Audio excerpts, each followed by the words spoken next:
আজকে বানামু এক মজার মাছের ঝোল। খালে জিবাত লাগে থাকবে।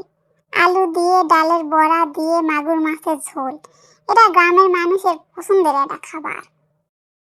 এটা আন্দায় গেলে লাগবে মাগুর মাছ। সেই মাগুর মাছ ভালো করে কাটে কুটে নিতে হবে। তারপর ঘুষে ঘুষে ভালো করে ধুয়ে পিস পিস করে ভালো করে কাটে নিতে হবে। তারপর মাছগুলা ব্যাবাক ঝাল মশলা হলুদ লবণ ব্যাবাক দিয়ে ফাইনকে মাখে নিতে হবে সুন্দরকে। তারপর কড়াইতে পেঁয়াজ তেল দিয়ে পেঁয়াজগুলা ভাজে নিতে হবে। লাল লালকে পেঁয়াজগুলা ভাজে নিয়ে জিরা দিতে হবে। জিরা দিয়ে জিরা ভাজা ভাজা হলে ওটি মাখা মাছগুলা ঢাল দিতে হবে। দিয়ে ভালো করে কষে নিতে হবে মাছগুলা।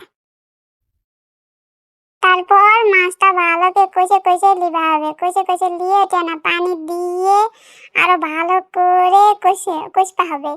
ফাইনকে করে সুন্দরকে কষে কষে কষে কষে যাতে মাছের ভিতরে যত মশলা আছে ব্যাগ যেন ঢুকে যায়।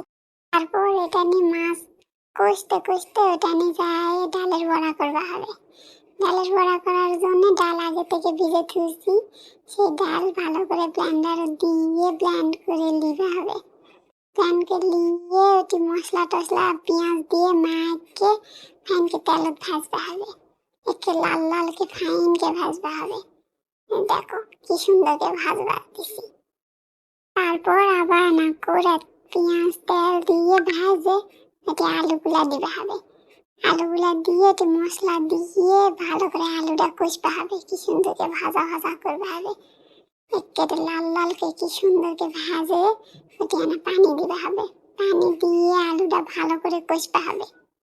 ভালো করে একটু লাল লালকে কষতে হবে। আলুটা এখন ভালো করে কষে নিয়ে ভালো করে সিদ্ধ টিদ্ধ করে নিয়ে ওটি ডালের বড়াগুলা দিতে হবে। দিয়ে আবার কষে দিতে হবে। পানি দিয়ে ওটি মাছগুলা যেন আন্দা আসলে ওলা দিয়ে দিতে হবে।